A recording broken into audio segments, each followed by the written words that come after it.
എന്നെ എല്ലാവരും റെസ്പെക്ട് ഇവിടെ വേറെ ആർക്കും ഒരു പ്രശ്നമില്ലല്ലോ. അതിന് വേറെ പ്രശ്നമില്ല. ഞാൻ ചെയ്യണ്ടേ? നിനക്ക് മാത്രം എന്താ പ്രശ്നം? എനിക്ക് പറ്റില്ല. എന്താ അങ്ങനെ പറ്റില്ല എന്ന് പറയാ? എന്താണ് നിനക്ക് എത്ര വയസ്സുണ്ട്? എന്റെ പൈസ അതിന്റെ പക്വത നിനക്കില്ല. പക്വത അതിന് ഒരു ചെറിയ 3 വയസ്സുള്ള കുട്ടി എന്നെ ആന്റി വിളിച്ച പോലെയല്ല നീ എന്നെ ആന്റി വിളിക്കുമ്പോ. അതിനെന്താ പ്രശ്നം? എന്തായാലും എനിക്ക് പ്രശ്നമുണ്ട്. എന്നെ മെയ്യാണെങ്കിൽ പേര് വിളിച്ചോ, രജനി എന്ന് വിളിച്ചോ, എനിക്ക് വിഷയമില്ല. പക്ഷെ ആന്റി വിളിച്ച അമ്മായി എന്ന് വിളിച്ച എനിക്ക് സഹിക്കാൻ പറ്റില്ല. എന്താ നിനക്ക്? നീ എന്താ ഇടയിൽ അമ്മൂമ്മന്നൊക്കെ വിളിക്കണോ? അതിനെന്താ ഞാൻ ഇനി വിളിക്കാം അമ്മൂമ്മ. അമ്മൂമ്മന്ന് എന്നെ വിളിക്കാൻ പറ്റില്ല. എനിക്ക് ഇങ്ങനെയാണെങ്കിൽ പറ്റില്ല. നികേഷ് എന്തെങ്കിലും വിളിച്ചോ. ഞാൻ നിന്നെ നികേഷ് പേര് മാത്രമല്ലേ വിളിക്കാറുള്ളൂ. ചീള് ചെറുക്കാൻ നീ വേർത്ത് കളിക്കാൻ നിൽക്കണ്ട.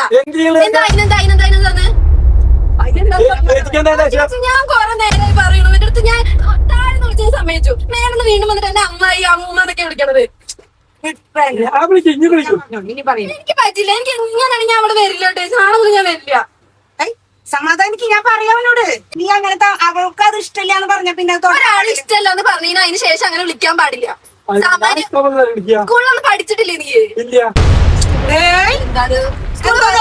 പഠിച്ചിട്ടില്ല. അതന്നെ അത്. വീട്ടിലൊന്നും ഒന്നും പഠിപ്പിച്ചു തന്നിട്ടില്ല. എങ്ങനെ ബഹുമാനിക്കണം പഠിപ്പിച്ചു തന്നിട്ടില്ല.